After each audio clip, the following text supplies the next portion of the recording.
Hello friends, welcome to mom's method. आज के इस वीडियो में मैं आपके साथ शेयर करूंगी कि बच्चों को जब सर्दी खांसी हो जाती है तो उसकी होम रेमेडीज़ क्या है, क्या क्या हमें प्रिकॉशंस लेने चाहिए कि बच्चों को सर्दी खांसी ना हो। तो चलिए वीडियो स्टार्ट करते हैं। तो अब हम सभी लोग जानते हैं कि सर्दी का मौसम आने वाला है। अक्टूबर लास्ट वीक से और नवंबर फर्स्ट वीक से तो सर्दियां आ ही जाती हैं और बच्चे छोटे होते हैं, इनकी इम्यूनिटी इतनी स्ट्रांग नहीं होती, तो छोटे बच्चों को सर्दी खांसी बहुत जल्दी हो जाती है। 1 साल से छोटे बच्चों का तो हमें बहुत ज़्यादा ध्यान रखना होता है जब ये वेदर चेंज होता है। तो हमें क्या करना चाहिए कि बच्चों को, हमारी कोशिश होनी चाहिए कि हम सुबह शाम बच्चों को फुल लेयर पहना के रखें ताकि बच्चों को एकदम से ठंड ना पकड़े, क्योंकि बच्चे बहुत छोटे होते हैं। 6 महीने से कम उम्र के बच्चों को तो बहुत ज़्यादा ध्यान रखना होता है। तो आप कोशिश कीजिए कि उनको फुल लेयर पहना के, फैन की स्पीड कम करके, हल्का कुछ उड़ा के सुलाएं। तो और जब बच्चा 6 महीने से ऊपर हो जाता है तो बच्चा क्रॉलिंग करने लगता है, वॉक करने लगता है। 1 साल तक का बच्चा तो फिर वो पानी में जाएगा बार बार, तो उसको सर्दी होने के बहुत चांसेस होते हैं। तो हमें बहुत ध्यान रखना है, बच्चों को फुल लेयर पहनाएं, बच्चों को ज़्यादा पानी में ना जाने दें क्योंकि मौसम बदल रहा है। और एक बार बच्चों को सर्दी खांसी हो जाती है तो फिर बच्चों को भी काफ़ी प्रॉब्लम होती है और पेरेंट्स को भी काफ़ी प्रॉब्लम होती है। तो आप इनिशियली जब सर्दी स्टार्ट होने वाली होती है तो उससे पहले ही आप बच्चों का ध्यान रखें। अब बात आती है कि अगर बच्चों को सर्दी खांसी हो जाती है तो उसके लिए हम कौन कौन सी होम रेमेडीज़ यूज़ कर सकते हैं। तो नंबर 1, बच्चों को 1 साल तक अगर आपको लगता है कि बच्चों को सर्दी खांसी हो गई है तो आप बच्चों को ब्रेस्ट फीड कराएं। जितना ज़्यादा से ज़्यादा हो सकता है आप ब्रेस्ट फीड बच्चों को दें, क्योंकि ब्रेस्ट फीड से क्या होता है कि बच्चों के अंदर एंटीबॉडीज डेवलप होती हैं जो कि किसी भी वायरस से बच्चों को फाइट करने में काफ़ी हेल्पफुल होती है, बच्चों की इम्यूनिटी को डेवलप करती है, स्ट्रॉन्ग करती हैं बच्चों की इम्यूनिटी को। तो आपकी कोशिश होनी चाहिए कि अगर बच्चों को हल्की, आपको लग रहा है खांसी हो रही है, गला घर घर कर रहा है, तो आप उसको ज़्यादा से ज़्यादा ब्रेस्ट फीड कराएं। हमारी मतलब एटलीस्ट 1 साल तक तो आप बच्चों को ब्रेस्ट फीड कराएं ही कराएं। जितना ज़्यादा हो सकता है बच्चों को 1 साल तक पूरी कोशिश होनी चाहिए कि ब्रेस्ट फीड कराएं। वो एक अलग बात है कि अगर मिल्क सप्लाई नहीं है तो फिर हम कुछ नहीं कर सकते, बट अगर आपका मिल्क सप्लाई है तो 1 साल तक के बच्चों को तो हर माँ को ब्रेस्ट फीड कराना ही चाहिए। हम जितना ज़्यादा बच्चों को ब्रेस्ट फीड कराएंगे उसकी इम्यूनिटी उतनी ही स्ट्रांग होगी। तो अगर बच्चों को सर्दी खांसी है तो फिर हमें बच्चों को ज़्यादा से ज़्यादा ब्रेस्ट फीड कराना चाहिए, नंबर 1। नंबर 2, हम बच्चों को स्टीम दे सकते हैं। जैसे कि कुछ स्टीमर आते हैं, आप उन स्टीमर के थ्रू बच्चों को स्टीम दे सकते हैं। हालांकि बच्चों को स्टीम देना इतना इजी नहीं होता है, लेकिन अगर बच्चा, हम कब बच्चों को स्टीम दे सकते हैं, जबकि बच्चा सोया है। अगर हमारे पास स्टीमर है तो हम स्टीमर का यूज़ कर सकते हैं।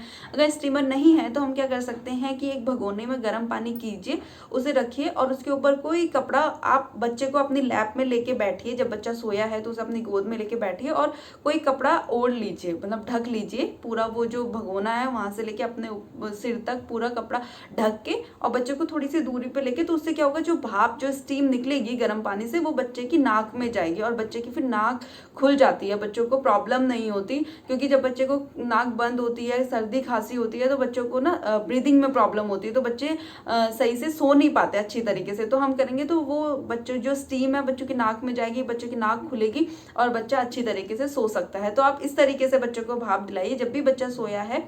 आपके पास स्टीमर अगर नहीं है तो आप भगोने में पानी लीजिए और इस तरीके कपड़ा ओढ़ के इस तरीके से आप बच्चों को स्टीम दीजिए। और अगर स्टीमर है, बच्चा स्टीम ऐसे नहीं नाक पे लगाने दे रहा है, तो बच्चा सोया है तो आप उसके पास रख दीजिए, तो उससे भी जो स्टीम निकलती है वो भी बच्चों की नाक खोलने में काफ़ी हेल्पफुल होती है। 3rd, आप क्या कर सकते हैं कि आप बच्चों को शहद दीजिए, क्योंकि शहद खांसी के लिए बहुत अच्छा होता है। अगर बच्चा 6 महीने से बड़ा है तो आप उसे थोड़ा थोड़ा सा शहद दे सकते हैं। शहद हम सबके घर में इजीली अवेलेबल होता है। तो क्योंकि क्या होता है ना कि शहद बच्चों की खांसी कम कर देता है, बच्चों का जो कंजेशन होता है उसको भी कम करता है, तो आप शहद खिला सकते हैं। नंबर 4, हम सबके घर में तेल होता है, तो आप सरसों का तेल लीजिए। लहसुन भी हमारे किचन में इजीली अवेलेबल होता है। हमारे किचन में अजवाइन भी होता है, तो हम एक तेल बना सकते हैं। कैसे, हमें क्या करना है, हमने सरसों का तेल लिया और आप उसको गरम कीजिए। सरसों का तेल आपने गरम किया, उसके बाद उसमें आप लहसुन डाल दीजिए और उसके बाद उसमें आप अजवाइन डाल दीजिए। और आप ध्यान रखिए कि ये सब चीज़ें जले नहीं, हल्का आप इनको ब्राउन होने दीजिए। इस तरीके से एक ऑयल बना लीजिए, फिर आप उस ऑयल को छान के रख दीजिए। जब वो ऑयल ठंडा हो जाता है, बहुत हल्का सा गर्म रहता है, हल्का सा गर्म, तो आप उसको बच्चों के चेस्ट पे, बच्चों के बैक पे, बच्चों के इधर फीट पे, तलवों पे, बच्चों के पाम में लगा के आप बच्चों को सुला सकते हैं। बट इससे जब आप ये चीज लगा रहे हैं, ये वाला ऑयल, तो आप ध्यान रखें कि बच्चों को पंखे से दूर रखें, बच्चों को फैन की हवा नहीं लगनी चाहिए। बच्चों जब आपने बच्चों को ये ऑयल अप्लाई किया है तो आप फैन की स्पीड बहुत कम कर दीजिए, हो सकता है तो आप बंद कर दीजिए, बट अगर आपको लग रहा है कि गर्मी है तो आप स्पीड कम कर दीजिए और बच्चों की चेस्ट पे कॉटन का कपड़ा बांध दीजिए। बच्चों की चेस्ट पे कपड़ा, कॉटन का कपड़ा बांध के उसको फुल लेयर पहना के उड़ा के सुला दीजिए, जिससे कि क्या होता है ना, अगर बच्चों का चेस्ट कंजेशन है तो वो भी जो भी पिघलने लग जाता है, बच्चों की खांसी भी इससे सही हो जाती है। बट हमें ध्यान रखना है कि हमें पंखे में बच्चे को नहीं रखना है अगर हमने ये ऑयल बच्चों के ऊपर अप्लाई किया है तो।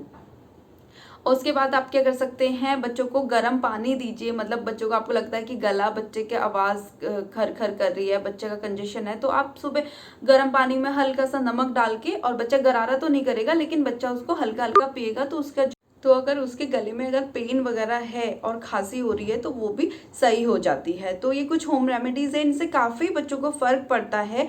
अगर हम ये करेंगे तो बच्चों को खांसी, सर्दी इस सर्दी के मौसम में बिल्कुल भी नहीं होगी। तो हमें पहले से भी ध्यान रखना है, और अगर हो जाती है तो ये कुछ होम रेमेडीज़ हमें यूज़ करनी है, ये काफ़ी हेल्पफुल होती है।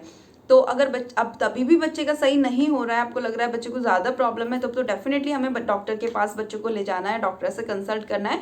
बट उससे पहले आप ये कुछ होम रेमेडीज़ यूज़ कर सकते हैं जो कि डेफिनेटली आपके बच्चों की सर्दी खांसी इनसे सही हो जाएगी। तो अगर वीडियो पसंद आए तो प्लीज़ वीडियो को लाइक कीजिए, शेयर कीजिए और चैनल को सब्सक्राइब कीजिए। Thanks for watching.